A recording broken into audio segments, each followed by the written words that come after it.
नमस्कार शेतकरी मित्रांनो, मी रवी जवळकर, राहणार दाभा पहूर, तालुका बाभुळगाव, जिल्हा यवतमाळ येथून आज श्री ठाकरे राहणार कोसरदनी, तालुका आर्णी, जिल्हा यवतमाळ यांच्या शेतात मुद्दामून तूर पाहायला आलो।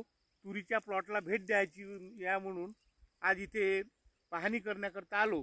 तर ही शिवनेरी 45 या जातीचं वाण असून हे जातीचं वैशिष्ट्य असं खूप दिसलं की पूर्ण पॅक झालेली आहे जागा, आणि 4 दाणी कुठे 5 दाणी अशी शेंग आहे, आणि जास्त अळीचा प्रकोप नाही आहे, कुठेही मर रोग नाही आहे। श्री ठाकरे बंधूंनी असं सांगितल्याप्रमाणे आतापर्यंत त्यांनी 2 वेळा खात दिलं, पहिले पेरणीच्या वेळेस आणि नंतर सोयाबीन निघाल्यानंतर।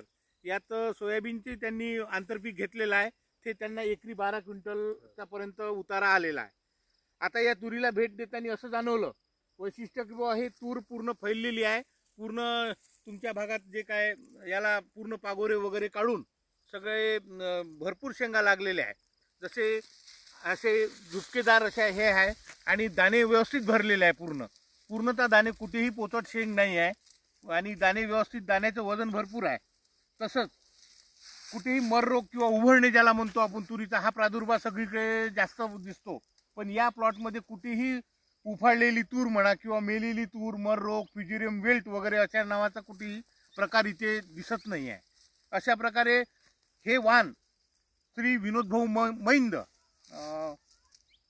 उटी, तालुका महागाव, जिल्हा यवतमाळ यांच्या मार्गदर्शनात आणि तेथून त्यांनी आणून इथे लावलेला आहे, डेमो प्लॉट म्हणून दिलेला आहे विनोद भाऊनी। तो उत्कृष्टतेचा यांनी मेहनत घेऊन चांगलं हे केलं आहे, त्याच्यावर प्रयोग करून चांगलं, पण परंतु खर्च कमी। फक्त यांनी आतापर्यंत इमॅमॅक्टिनच मारले आहे फक्त अळीसाठी, बाकी कोणतंही याचं टॉनिक नाही किंवा पीजीआर नाही, कोणतं वरून विद्राव्य खत नाही, खर्च पुन्हा बुरशीनाशक नाही, महत्वाचं म्हणजे बुरशीनाशक नाही आहे, तरी सुद्धा तुरीचं पीक चांगलं भरलेलं आहे। अशा तऱ्हेने श्री मैन यांच्या वाण यांनी सिलेक्टिव्ह पद्धतीने केलेले विकसित वाण शिवनेरी 45 कशी वाटते तुम्हाला?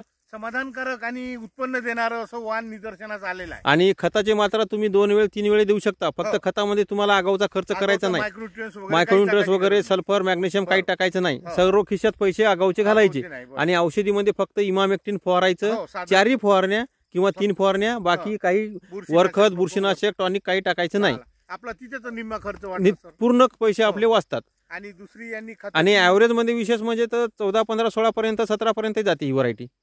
हो, भरपूर उतारा देते, पूर्ण 4-5 दाण्याची आहे। फक्त उशीर का लागला आहे ना, कारण ह्यांनी 17 जुलैला पेरणी केली।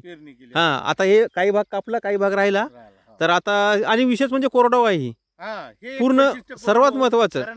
आमच्या भागात ओलीत करून एवढी तूर येत नाहीये आतापर्यंत दिसलं, आणि एकदम चांगलं बूड केलेलं आहे, कुठे झोपली नाही, झुकली नाही आहे, पूर्ण माल, हे पूर्ण माल आहे की नाही, पूर्ण असा खाली झोपू नये। आता बघा, हे बघा, हे पूर्ण माल आता वाळल्यामुळे आता वर आला, आणि फक्त 4 किलो त्यांनी पेरली आहे, आणि याच्यामध्ये सोयाबीन पण होतं, बलदेव 47, ते पण URUB प्रक्रियायुक्त होतं, त्याला पण आगाऊ खर्च नाही, त्याला पण खत वगैरे पद्धतशीर म्हणजे आहे तेच, फक्त आगाऊ काही टाकायचं काम नाही, आणि ही सुद्धा URUBच आहे प्रक्रियायुक्त, वर्षातून एकदाच आपल्याला वापरता येते, पुन्हा नाही वापरता येत, पुन्हा URUB करावं लागते। आता यांना डेमो प्लॉट सोयाबीन तुरीचे दिले होते, पुन्हा यांचा माल आपण सोयाबीनचा घेऊन गेलो, आता तुरीचा पण घेऊन जायचा आहे, तर हा URUB साठी। आणि दाणे पण बघा कसे भरले, आपण तुम्ही फोडून पहा शेंगा कशा आहेत, एकदम दाना पूर्ण आहे। जिकडे आपल्या भागात कुठेही धुवारी झाली तरी दाना बारकावलेला आहे, पण या वाणाचा एकही दाना बारकावलेला दिसत नाहीये, धुईचा पण याच्यावर काही परिणाम झाला नाही,